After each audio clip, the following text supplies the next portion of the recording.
وزیر اعظم شہباز شریف نے اسرائیلی جارحیت روکنے کے لیے عرب اسلامک ٹاسک فورس بنانے کی تجویز دے دی۔ عرب اسلامی سربراہ اجلاس سے خطاب میں کہا کہ انسانیت کے خلاف جنگی جرائم پر اسرائیل کو کٹہرے میں لانا ہوگا۔ اقوام متحدہ میں اسرائیل کی رکنیت معطل کی جانی چاہیے۔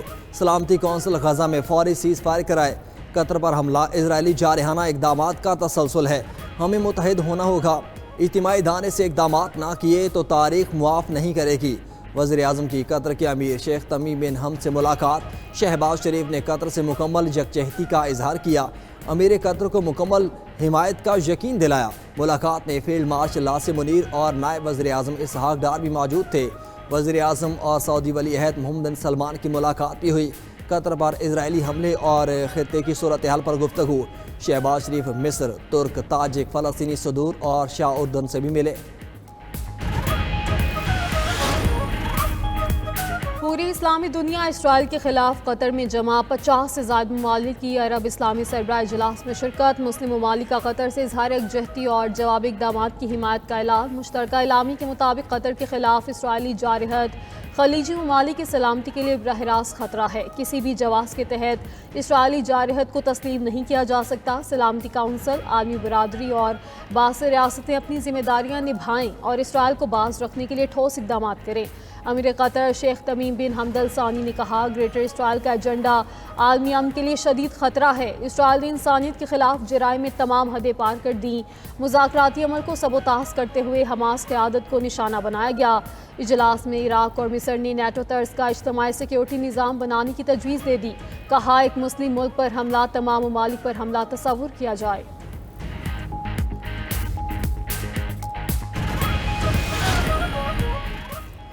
اسرائیل قطر پر دوبارہ حملہ نہیں کرے گا۔ امریکی صدر ڈونلڈ ٹرمپ کی میڈیا سے گفتگو۔ کہا کہ مشرق وسطیٰ میں امن کے لیے کام کرنے پر ان کو ایوارڈ ملنا چاہیے۔ حماس اسرائیلی قیدیوں کو ڈھال کے طور پر استعمال کر رہی ہے، تمام قیدیوں کو فوری رہا کرے۔ ٹرمپ نے وینزویلا میں ایک اور کشتی کو نشانہ بنانے کا بھی بتایا۔ بولے، ان کے حکم پر بین الاقوامی پانیوں میں 3 منشیات سمگلرز کو مارا گیا، دہشت گرد منشیات منتقل کر رہے تھے۔ ڈونلڈ ٹرمپ کا ملک میں بائیں بازو کے شدت پسندوں کے خلاف کارروائی کا اعلان۔ ریاست ٹینیسی میں جرائم کی روک تھام کے لیے ٹاسک فورس قائم کر دی۔ دنیا کو اب اسرائیل کا راستہ روکنا ہوگا۔ اسرائیلی حملوں کی صرف مذمت کافی نہیں، واضح لائحہ عمل اختیار کرنا ہوگا۔ نائب وزیر اعظم اسحاق ڈار کا عرب ٹی وی کو انٹرویو۔ بولے، اسرائیل کا ایک خود مختار ملک پر حملے کا کوئی جواز نہیں۔ غزہ، لبنان، شام اور یمن کے بعد قطر پر حملہ ناقابل قبول ہے۔ بطور ایٹمی ریاست پاکستان مسلم امہ کے ساتھ کھڑا ہے۔ مسائل کے حل کے لیے مذاکرات ہمیشہ بہترین راستہ ہیں۔ اسحاق ڈار نے مزید کہا، بھارت کے ساتھ جنگ میں سیز فائر کا پاکستان نے نہیں کہا۔ ہماری افواج اور دفاعی صلاحیت مضبوط ہے، چھوٹا ملک ہو یا بڑا، کسی کو پاکستان کی خود مختاری چیلنج نہیں کرنے دیں گے۔ اسحاق ڈار نے سلامتی کونسل میں اصلاحات کا بھی مطالبہ کر دیا۔ ادھر پاکستان کی درخواست پر UN انسانی حقوق کونسل کا ہنگامی اجلاس آج ہوگا۔ قطر پر اسرائیلی حملہ اور اس کے بعد کی صورتحال پر غور کیا جائے گا۔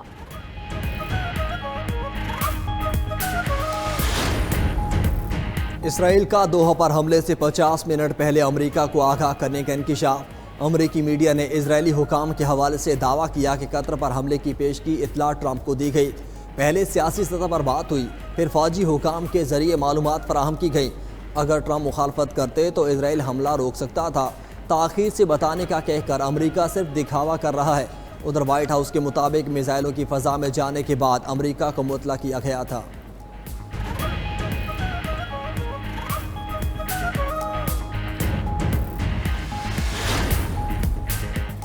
وزیر اعظم شہباز شریف کل سے سہ ملکی دورہ کریں گے۔ ذرائع کے مطابق شہباز شریف کل سعودی عرب جائیں گے۔ سعودی قیادت سے ملاقاتیں ہوں گی۔ دورہ سعودی عرب مکمل کر کے وزیر اعظم برطانیہ کا دورہ کریں گے۔ برطانوی حکام سے ملاقاتیں متوقع۔ شہباز شریف 21 ستمبر کو برطانیہ سے امریکہ روانہ ہوں گے۔ 22 ستمبر کو نیو یارک میں فلسطین سے متعلق سربراہ کانفرنس میں شرکت ہوگی۔ وزیر اعظم 26 ستمبر کو اقوام متحدہ کی جنرل اسمبلی اجلاس سے خطاب کریں گے۔ وزیر اعظم شہباز شریف اور امریکی صدر ڈونلڈ ٹرمپ میں ملاقات متوقع۔ پاک بھارت جنگ، ایران اسرائیل کشیدگی، اسرائیل کے قطر پر حملے کے بعد ملاقات انتہائی اہمیت کی حامل۔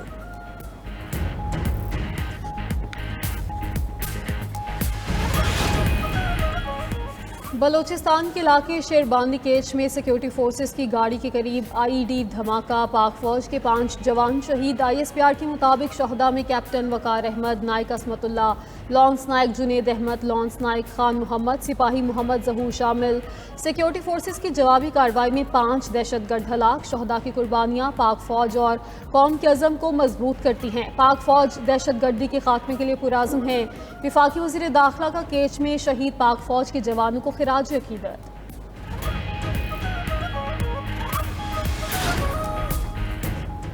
بھارتی ٹیم کے منفی رویے پر میچ ریفری کی بھرپور سہولت کاری۔ پاکستان نے ایشیا کپ کے میچ ریفری کو ہٹانے کا مطالبہ کر دیا۔ میچ ریفری کو نہ ہٹایا تو پاکستان ایونٹ کے مزید میچ نہیں کھیلے گا۔ PCB کا میچ ریفری کے رویے پر ICC کو خط موقف اختیار کیا کہ اینڈی پائی نے ضابطۂ اخلاق کی خلاف ورزی کی۔ میچ ریفری نے پاک بھارت میچ سے پہلے پاکستانی کپتان کو ہاتھ نہ ملانے کا کہا تھا۔ چیئرمین PCB محسن نقوی نے ٹویٹ کیا کہ میرے لیے ملک کی عزت سب سے اولین ہے، ملک کی عزت سے بڑھ کر کوئی چیز نہیں۔ ملک میں مانسون کا 11واں سپیل برسنے کو تیار۔ آج سے 19 ستمبر تک پنجاب اور خیبر پختونخوا میں بارش کا امکان۔ محکمہ موسمیات کے مطابق اسلام آباد، لاہور، مری، راولپنڈی، اٹک، جہلم، آزاد کشمیر اور بالائی علاقوں میں بارش متوقع۔ ندی نالوں میں طغیانی کا خطرہ۔ ادھر صوابی اور گردونواح میں علل صبح طوفانی بارش۔ ژالہ باری کے باعث فصلوں کو نقصان۔ نشیبی علاقے بھی ڈوبے رہے۔ صبح سویرے کراچی کے مختلف علاقوں میں ہلکی بارش۔ گرمی کے ستائے شہریوں کے چہرے کھل اٹھے۔ پنجاب میں دریا چناب اور ستلج کی تباہ کاریاں۔ جلال پور، پیروالا اور شجاع آباد کے مزید درجنوں علاقے زیر آب۔ سینکڑوں افراد سیلاب میں پھنس گئے۔ احمد پور، شرقیہ میں دریا ستلج کی تباہ کاریاں جاری۔ سینکڑوں مکانات زمین بوس، بستیاں ویران ہو گئیں۔ متاثرین کا امداد نہ ملنے کا شکوہ۔ عارف والا سیلاب زدہ دیہات میں بجلی کی فراہمی تاحال معطل۔ وہاڑی میں سیلاب متاثرین بنیادی سہولیات سے محروم، 2 وقت کی روٹی بھی میسر نہیں۔ مرید کے 21 سرحدی دیہات سیلاب کی زد میں آ گئے۔ کروڑوں روپے کے دہان کی فصل، جانوروں کا چارہ اور گندم بھی تباہ ہو گئی۔ NDMA کی جانب سے امدادی آپریشن جاری۔ مظفر گڑھ کے لیے مزید 5000 خیموں کی فراہمی۔ پنجاب کو فراہم کیے گئے 2215 ٹن امدادی سامان میں کمبل، خیمے، مچھردانیاں، پانی کے فلٹریشن پلانٹ، رضائیاں، فولڈنگ بیڈ اور پانی کے کین سمیت 17 کشتیاں شامل۔ دریائے سندھ میں پانی کی سطح انتہائی بلند۔ گڈو بیراج پر پانی کی آمد 6,24,000 کیوسک ریکارڈ۔ اوباڑ میں کچے کے کئی دیہات ڈوب گئے، ہزاروں ایکڑ فصلیں زیر آب۔ سیون کے مزید 2 بڑے دیہات بھی اونچے ریلوں کی نظر، 300 سے زائد گھر پانی کی لپیٹ میں آ گئے۔ گھوٹکی میں دریائے سندھ میں اونچے درجے کا سیلاب، ریلے گیس کے کنوؤں کے پلیٹ فارم میں داخل۔ OGDCL قادری پور گیس فیلڈ کے کنویں بھی متاثر۔ پانی بلاک 6 میں واقع کنوؤں کے ERW سسٹم میں بھی داخل ہو گیا۔ سینئر وزیر سندھ شجیل میمن کہتی ہیں قدرتی آفات اور ہنگامی صورتحال میں عوام کو ہر ممکن ریلیف فراہم کرنے کے لیے ہم وقت سرگرم ہیں۔